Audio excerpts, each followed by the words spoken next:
बात करने वाले हैं यहाँ पर भूगोल से रिलेटेड महत्वपूर्ण प्रश्नों की। जी हाँ, यहाँ पर इंग्लिश में क्वेश्चंस लिखे हुए हैं और मैं आपको हिंदी में बताते हुए चलूँगी। तो सबसे पहला जो क्वेश्चन है वो है आपका सक्रिय परत संबंधित है। तो सक्रिय परत की बात करें तो ये आपकी किससे संबंधित है? नदीय निक्षेपण, परिहिमनदीय प्रक्रिया, भूविवर्तनिक मृदा रचना की प्रक्रिया। तो ये आपका बी ऑप्शन सही होगा, परिहिमनदीय प्रक्रिया से। तो एक का हो जाता है बी। दूसरा क्वेश्चन है यहाँ पर, उसमें पूछ रहा है कि एक तरफ है अवधारणा या सिद्धांत, दूसरी तरफ है प्रतिपादन। तो देखिएगा आधार तल आपको पता होगा किसका है, JW पॉवेल का है, यानी कि ए का 3। बी की बात करें समानांतर निवर्तन है, वो है पेंक महोदय का, यानी कि बी का 2। सी की बात करें अपरदन चक्र, तो ये आपको पता है WM डेविस है, और यहाँ पर सी का 4 हो जाता है। डी की बात करें तो धारा क्षमता और क्षमता, जी के गिलबर्ट, यानी कि डी का 1 हो जाता है। ऑप्शन की बात करेंगे तो ए ऑप्शन आपका सही हो जाएगा सेकेंड क्वेश्चन में। थर्ड यहाँ पर है प्रश्न, और इसमें आपसे पूछ रहा है कि जलयोजन प्रक्रिया का संबंध है। जी हाँ, जलयोजन प्रक्रिया की बात करें तो भौतिक और रासायनिक प्रक्रिया ये दोनों ही होती है, तो भौतिक और रासायनिक प्रक्रिया से है। 3 का बी सही है। 4 की बात करेंगे तो 4 है आपका बेसाल्टी सागर पर्पटी का औसत घनत्व है। तो इसका घनत्व होता है 3.0 ग्राम प्रति सेंटीमीटर क्यूब। तो यहाँ पर आप देखेंगे डी ऑप्शन आपका सही है 4 का। अगर हम बात करें फिफ्थ क्वेश्चन की, तो फिफ्थ में पूछ रहा है भूमध्य सागरीय क्षेत्र में ग्रीष्मकाल में सूखे के लिए जिम्मेदार पवन से संबंधित प्रमुख परिघटना क्या है। तो यहाँ पर आप देखेंगे कि ग्रीष्मकाल में क्या है, सूखा रहता है, और यहाँ पर शीतकाल क्या है, शीतकाल में वर्षा होती है। ये बात आपको पता होगी। तो यहाँ पर नंबर ए आपका सही हो जाएगा कि ग्रीष्मकाल में जो व्यापारिक पवनों का ध्रुवों की ओर स्थानांतरित होना है उसी के कारण ऐसा होता है। तो यहाँ पर फिफ्थ का ए सही है। सिक्स्थ की बात करेंगे। सिक्स्थ में पूछ रहा है कि निम्नलिखित में से कौन सा कारक वायुमंडलीय दबाव को प्रभावित नहीं करता। तो यहाँ पर है आपका ऊंचाई, जलवाष्प की उपस्थिति, तापमान या वर्षा। तो हम बात करें तो यहाँ पर नहीं की बात कर रहा है, तो इसमें वर्षा होगा फोर्थ, यानी कि सिक्स्थ का डी ऑप्शन सही है। सेवन्थ की बात करेंगे। सेवन्थ में पूछा विषुवत रेखा से ध्रुव की ओर बहने वाली भूमंडलीय हवाओं का सही क्रम क्या है। तो देखिएगा विषुवत रेखा से अगर हम ध्रुवों की तरफ चलते हैं तो सबसे पहले आती हैं व्यापारिक पवनें, फिर आती हैं पछुआ पवनें, और उसके बाद आपको पता है कि ध्रुवीय पवनें आएंगी। तो यहाँ पर ऑप्शन हमारा बी नंबर सही होगा 7 का। 8 की बात करें तो 8 में पूछ रहा है वृष्टि पोषित और वृष्टि छाया क्षेत्र किसकी विशेषता है। तो आपने देखा होगा कि जो पर्वतीय वर्षा है उसके अंतर्गत आता है वृष्टि छाया प्रदेश। ठीक है, तो यहाँ पर हमारा ऑप्शन होगा 8 का सी। नेक्स्ट क्वेश्चन की बात करेंगे। नेक्स्ट क्वेश्चन है यहाँ पर क्वेश्चन नंबर 9। इसमें आपसे पूछ रहा है कि सूची फर्स्ट और सेकंड दे रखी है, इन्होंने मिलान करना है आपको। एक में है स्थानीय हवाएं, दूसरे में है क्षेत्र। तो यहाँ पर देखेंगे लू की बात करें तो राजस्थान में चलती है, और अगर खमसिन की बात करें तो ये मिस्र की है। चिनू की बात करें तो रॉकी क्षेत्र की हो जाएगी, और फान की बात करें तो आल्प्स की हो जाएगी। तो यहाँ पर हो जाता है इसका ऑप्शन बी सही हो जाता है 9 का।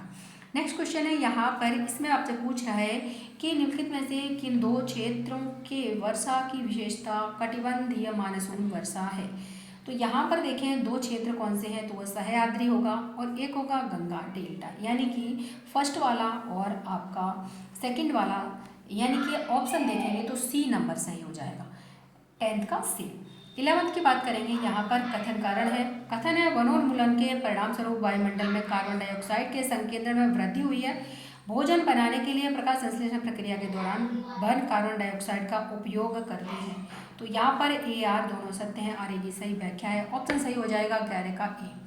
नेक्स्ट क्वेश्चन की बात करेंगे, और नेक्स्ट क्वेश्चन है आपका, उसमें एक तरफ सूची फर्स्ट सूची सेकंड दे रखी है। तो देखेंगे आप गौर किससे मैच करेगा, तो ये वायुगुण क्षेत्र है ए का 3, बी है द्रोणिका परिवर्तन पट्टी है वो, और ये है बी का 4, गैब्रो सी है और वो है स्थल मंडल, उसका 1 हो जाता है, और डी है ग्रोइन, उसका वेलांचल हो जाता है। ऑप्शन की बात करेंगे तो ए ऑप्शन आपका सही है।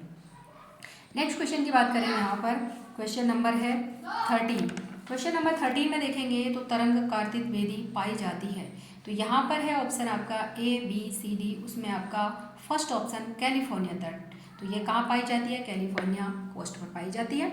नेक्स्ट है आपका 14 क्वेश्चन, और 14 क्वेश्चन में है आपका पूछ रहा है कि विषुवतीय प्रतिधारा की औसत गहराई कितनी है। तो आपको पता होगा कि विषुवतीय प्रतिधारा की बात कर रहा है, यानी कि उत्तरी विषुवतीय धारा, दक्षिणी विषुवतीय धारा, उसके मध्य में आपने देखा होगा प्रति विषुवतीय धारा होती है, उसकी बात कर रहा है, और इसकी जो गहराई है वो होती है 100 मीटर। तो यहाँ पर हो जाता है क्वेश्चन का B number answer. Next question है यहाँ पर 15, और इसकी बात करें तो इसमें पूछ रहा है गल्फ स्ट्रीम और क्यूरोशियो धाराएं किस कारण तेजी से उत्तर की ओर भागती हैं, तो उत्तर की ओर बहती हैं। तो देखिएगा यहाँ पर आप देखेंगे कि फर्स्ट ऑप्शन है पश्चिमी तीव्रीकरण, दूसरा हो जाता है पूर्वी तीव्रीकरण, उत्तरी तीव्रीकरण या दक्षिणी। तो यहाँ पर पश्चिमी तीव्रीकरण के कारण ऐसा होता है। यहाँ पर आपका 15 का ए सही होगा। 16 की बात करेंगे, यहाँ पर है the principle of human geography के लेखक कौन है, ये है आपके ही हंटिंगटन, और ये हमारा 16 का ए सही हो जाएगा। नेक्स्ट है 17 क्वेश्चन, इसे पूछ रहा है term cosmography was coined bye. तो यहाँ पर देखेंगे आप जो कॉस्मोग्राफी है वो किसका है, तो वो आपका हम्बोल्ट महोदय का है। यहीं पर इनका क्या पे कॉस्मोस भी है, तो ध्यान रखिएगा। यहाँ पर हो जाता है 17 का बी। यहाँ पर बात करेंगे क्वेश्चन नंबर 18 की, और यहाँ पर है आपको मिलान करना है। तो देखिएगा विविधता में एकता किसकी है, तो यह रिटर महोदय की। सामाजिक निश्चयवाद की बात करें तो रेडजल महोदय आ जाते हैं, और समग्र स्थलीय यानी कि टेरेस्ट्रियल होल की बात करें तो ब्लास्ट महोदय आ जाते हैं, और वहीं पर अन्योन क्रिया यानी कि इंटरैक्शन की बात करें तो इसमें आ जाते हैं आपके जीन ब्रोन्स। यानी कि ऑप्शन की बात करें तो सी ऑप्शन सही हो जाएगा। नेक्स्ट क्वेश्चन है यहाँ पर, इसमें आपसे पूछ रहा है कि प्रसारी और पश्च धावन अवधारणा आरंभ की गई थी, तो ये की थी गुन्नार मेडल ने, यानी कि आपका बी ऑप्शन सही है 19 का। 20 की बात करें तो वह दार्शनिक विचार जिसके अनुसार व्यक्ति अपने प्रकृति की रचना के लिए स्वयं जिम्मेदार है माना जाता है, तो वो होता है प्रत्यक्षवाद, यानी कि पॉजिटिविज्म की बात यहाँ पर करता है। पॉजिटिविज्म की बात यहाँ पर करता है। तो बात करते हैं अब यहाँ पर है क्वेश्चन नंबर 21, उसमें आपसे पूछ रहा है कि लेखक और बसावट। तो यहाँ पर है क्रिस्टोलर। क्रिस्टोलर का कौन सा है, केंद्र स्थल सिद्धांत है, यानी कि सेंट्रल प्लेस। दूसरे हैं गाल्फिन। गाल्फिन की बात करें तो ग्रामीण शहरी, यानी कि यहाँ पर आप देखेंगे इसका हो जाता है 4th। और अगर लॉस की बात करें तो बाजार, केंद्र हो जाता है मार्केट सेंटर्स। और बेबर की बात करें तो इनका हो जाता है औद्योगिक नोड्स, ठीक है, इंडस्ट्रियल नोड्स। तो यहाँ पर हो जाता है ये क्वेश्चन का आंसर आपका 21 का वो हो जाता है ए ऑप्शन बिल्कुल सही है। चलिएगा बात करेंगे नेक्स्ट क्वेश्चन की, और नेक्स्ट क्वेश्चन है यहाँ पर 22 नंबर, और 22 में आपसे क्या पूछ रहा है, इसमें पूछ रहा है आपसे कि राज्य हैं जनजातियाँ हैं, तो इनका मिलान करना है। अरुणाचल प्रदेश की आप देखेंगे डाफला कंपनी सिंगापुर होती है, तो ए का हो जाता है 3। बी की बात करें जम्मू एंड कश्मीर है, कारागद्दी हो गया यानी कि 4। और सी की बात करें पश्चिम बंगाल यानी कि असो बिहोर लेपचा कोरबा यानी कि 2। केरल की बात करें तो आदियम कम्मार कोड कपो, ये हो जाती हैं आपके केरल की। और ऑप्शन की बात करेंगे तो यहाँ पर सी ऑप्शन आपका सही हो जाएगा। नेक्स्ट क्वेश्चन है यहाँ पर, और इसकी बात करें तो इसमें आप देख रहे हैं 23 क्वेश्चन है। 2001 से लेकर 11 की जनगणना के अनुसार सबसे कम वृद्धि दर दर्ज करने वाला भारतीय राज्य कौन सा है, तो ये हो जाता है आपका केरल, यानी कि ए नंबर। नेक्स्ट क्वेश्चन की बात करें तो यहाँ पर है आपका कथन कारण वाला कि 400 व्यक्ति प्रति किलोमीटर स्क्वायर से ज़्यादा का जनसंख्या घनत्व का विस्तार ऊपरी सिंधु सतलज गंगा ब्रह्मपुत्र घाटी और डेल्टा तक है। दूसरा, इसका परिघटना का कारण उपजाऊ जलोढ़ मिट्टी, समतल भूमि, चावल और गेहूं की खेती, सिंचाई सुविधाएं और अनुकूल जलवायु स्थितियां पाई जाती हैं। तो बिल्कुल सत्य है कि अगर ये सारी की सारी स्थितियां पाई जाएंगी तो वहाँ पर क्या है, जनसंख्या घनत्व अधिक होगा। तो ये आपका ए ऑप्शन यहाँ पर सही हो जाता है। नेक्स्ट क्वेश्चन की बात करेंगे तो है 25 नंबर, इसमें पूछ रहा है 2001 के अनुसार जनसंख्या की दशकीय वृद्धि दर, यानी कि 11 की नहीं पूछ रहा है, 2001 की पूछ रहा है। तो यहाँ पर 21.34%, यानी कि बी ऑप्शन इसका सही है। नेक्स्ट क्वेश्चन की बात करें तो यहाँ पर निम्न में से कौन सा प्राकृतिक संसाधन लोगों को ज़्यादा आजीविका प्रदान करता है, तो वो होता है भूमि, यानी कि लैंड। तो यहाँ पर हो जाती है आपकी बी ऑप्शन सही हो जाता है। नेक्स्ट क्वेश्चन है यहाँ पर, वो है कृषि विकास के लिए निम्नलिखित में से कौन सा कारक ज़्यादा महत्वपूर्ण है, तो वो हो जाता है सिंचाई, यानी कि इरिगेशन। तो ये है 27 का सी सही है। 28 की बात करेंगे तो यहाँ पर दे रखा है उसने कथन कारण वाला क्वेश्चन है कि चीन की अर्थव्यवस्था विश्व की अत्यंत तेजी से बढ़ती अर्थव्यवस्था है। चीन के पास समृद्ध खनिज संसाधनों पर विविधतापूर्ण श्रम शक्ति है। तो यहाँ पर दोनों सत्य हैं और आगे की सही व्याख्या कर रहा है, लेकिन ये ऑप्शन कहाँ पर है, तो ये डी नंबर पर है, तो डी सही हो जाएगा। नेक्स्ट क्वेश्चन की बात करें 29 की, इसमें पूछ रहा है आपसे कि गन्ने की वृद्धि के लिए आदर्श न्यूनतम तापमान बताइए, तो 25 डिग्री सेंटीग्रेड, यानी कि 29 का डी ऑप्शन सही है। यहाँ पर है 30 क्वेश्चन, इसमें पूछ रहा है कि कृषि क्षमता के माप की तकनीक का विकास किसने किया था, तो ये किया था एस भाटिया ने, यानी कि ये ऑप्शन आपका बिल्कुल सही हो जाता है। नेक्स्ट क्वेश्चन की बात करेंगे तो यहाँ पर है कथन कारण वाला क्वेश्चन कि पंचायती राज अधिनियम ने नियोजन प्रक्रिया में सहभागिता हेतु स्थानीय निकायों को अधिकार प्रदान किया। दूसरा है पंचायती राज संस्थानों में नियोजन हेतु त्रिस्तरीय प्रणाली है और ये अपने अधिकार क्षेत्र में विकास परियोजनाओं को कार्यान्वित कर रही है। तो देखिएगा ए आर दोनों सत्य हैं और आर की सही व्याख्या भी है, लेकिन ऑप्शन देखिएगा ये सी नंबर पर है, तो हमारा सी ऑप्शन सही है। नेक्स्ट क्वेश्चन की बात करेंगे, यहाँ पर है कि राजनीतिक भूगोल में प्रयुक्त हर्टलैंड सिद्धांत के प्रतिपादक कौन थे। आपको पता होगा मैकिंडर महोदय की बात आ रही है और यहाँ पर है ए नंबर अल्फा मैकिंडर महोदय। ठीक है, 32 का हो जाएगा ए नंबर। नेक्स्ट क्वेश्चन है यहाँ पर राजनीतिक भूगोल में वास स्थान से आपका क्या तात्पर्य है। जी हाँ, लेबेंसराम आपने पढ़ा होगा, पॉलिटिकल ज्योग्राफी है, उसमें ये पूछ रहा है कि क्या है। यहाँ पर देखेंगे तो इसका मतलब है वास स्थल, यानी कि लिविंग स्पेस से होगा, 33 का बी हो जाएगा। यहीं पर निम्नलिखित में से कौन सा कारक भारत के वर्तमान मतदान व्यवहार को अधिक प्रभावित कर रहा है, तो वो हो जाता है डेवलपमेंट, यानी कि विकास। ए नंबर सही होगा 34 का। 35 की बात करेंगे, शिफ्टिंग कल्टीवेशन यानी कि स्थानांतरित कृषि की बात कर रहा है, को उड़ीसा में किस नाम से जाना जाता है, तो उसको जाना जाता है पोडो, यानी कि ए ऑप्शन आपका यहाँ पर बिल्कुल सही है। नेक्स्ट क्वेश्चन की बात करेंगे, यहाँ पर है 36 नंबर। 36 में पूछ रहा है कि भारत को 13 बृहद नियोजन क्षेत्रों बांटा गया, किस लेखक ने भारत के नियोजन क्षेत्रों की रूपरेखा प्रस्तुत की है। तो यहाँ पर आप देखेंगे आर.पी. मिश्रा जी, के.वी. सुंदरम और VLS प्रकाश राव के द्वारा ये दिया गया है, यानी कि बी ऑप्शन हमारा यहाँ पर सही हो जाता है। नेक्स्ट क्वेश्चन 137 में पूछ रहा है आपसे कि निम्नलिखित में से किस भूगोलवेत्ता ने प्रदेश को भौगोलिक क्षेत्र के सांस्कृतिक रूप से एकीकृत, प्रथमतः आर्थिक रूप से एकीकृत और बाद में विचार, शिक्षा, मनोरंजन इत्यादि के मध्य से एकीकृत क्षेत्र के रूप परिभाषित किया है, जो इसे अन्य क्षेत्रों से पृथक करता है। तो ये हो जाते हैं के यंग, यानी कि यहाँ पर 37 का डी सही है। नेक्स्ट क्वेश्चन 38 में देखिएगा द अर्धकुंडी वर्ष 1817 में प्रकाशित हुई थी और इसके लेखक कौन है। तो देखिए सीधा अर्धकुंडी की बात कर रहा है और आपको पता है कि रिटर महोदय हैं और ये है बी ऑप्शन में, यानी कि 38 का बी।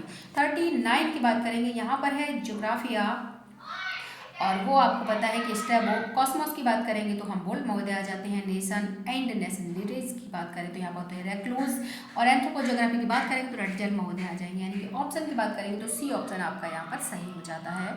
यहाँ पर है 41 क्वेश्चन और यहाँ पर पूछ रहा है पीर पंजाल श्रेणी स्थित है। पीर पंजाल की बात कर लें तो देखिएगा ये आती है मध्य हिमालय में, यानी कि मिडिल हिमालयाज, डी ऑप्शन आपका सही हो जाएगा।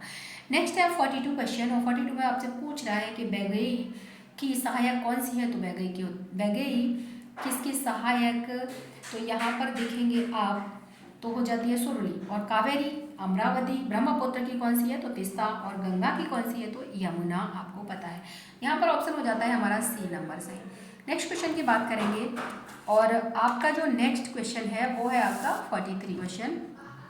इसमें आपसे क्या पूछ रहा है, तो देखिएगा यहाँ पर है which one of the following statement indicate of chief characteristic of the polycentric city. तो यहाँ पर जो आपका ऑप्शन हो जाता है वो हो जाता है डी नंबर, यानी कि मैनी डाउनटाउन्स। ठीक है, नेक्स्ट क्वेश्चन है यहाँ पर 44। इसमें पूछ रहा है which one of the following number of state is correct for empowered action group state of India. तो ये थे 8, यानी कि सी ऑप्शन सही है। नेक्स्ट क्वेश्चन की बात करेंगे तो यहाँ पर पूछ रहा है आपसे कि ये है आपका find the sequence of higher to lower rainfall from the following areas of India. तो यहाँ पर ऑप्शन आपका सही हो जाता है बी नंबर, यानी कि पहले सेकंड आएगा, फिर 1 आएगा, फिर 3rd आएगा, फिर 4th नंबर आएगा। नेक्स्ट क्वेश्चन की बात करेंगे, यहाँ पर क्वेश्चन नंबर है 46 में पूछ रहा है which one of the following statistical techniques involve a large number of variable to be summarised into smaller dimensions. तो यहाँ पर ऑप्शन हो जाता है आपका फैक्टर एनालिसिस। क्या हो जाएगा फैक्टर एनालिसिस, यानी कि सी नंबर सही है। नेक्स्ट क्वेश्चन है 47, उसमें आपसे पूछ रहा है which one of the following average is not a measure of central tendency. तो इसमें आपका ऑप्शन हो जाता है जियोग्राफिक मीन सेंटर, यानी कि बी नंबर सही होगा। नेक्स्ट क्वेश्चन है यहाँ पर, इधर है सैटेलाइट, इधर है कंट्रीज, तो इनको करना है मिलान आपको। तो यहाँ पर देखेंगे जो IRS है वो कहाँ होगा, तो यहाँ पर इंडिया हो जाएगा। अगर बी की बात करेंगे तो वो हो जाएगा 3rd नंबर पर। देखिएगा यहाँ पर अगर हम टोटल बात कर लें तो जो बी ऑप्शन है वो हमारा सही हो जाएगा, 1st 3rd 4th 2nd। तो यहाँ नेक्स्ट क्वेश्चन की बात करें तो नेक्स्ट क्वेश्चन है आपका 59 और वो हो जाता है, which one of the following diagram is most suitable for depicting the distribution of urban land use type of specially spread urban centres. ये है आपका पाई डायग्राम होता है उसके द्वारा। नेक्स्ट है a map which the scale of 1/50,000 is enlarged to 5 times. Which one of the following scale is correct for the enlarged map? तो enlarged की बात कर रहा है तो यहाँ पर आपका सी नंबर सही हो जाएगा, 1/10,000 हो जाएगा। ठीक है, तो आज की क्लास में बस इतना ही। और यदि आप लोग फर्स्ट टाइम हमारे चैनल को विजिट कर रहे हैं तो आप हमारे चैनल को सब्सक्राइब अवश्य कर लीजिए। आगे आने वाले एग्जाम्स में आपको हमारे चैनल से निश्चित ही मदद मिलेगी। तो मिलते हैं नेक्स्ट क्लास में, तब तक के लिए नमस्कार, धन्यवाद, जय हिंद।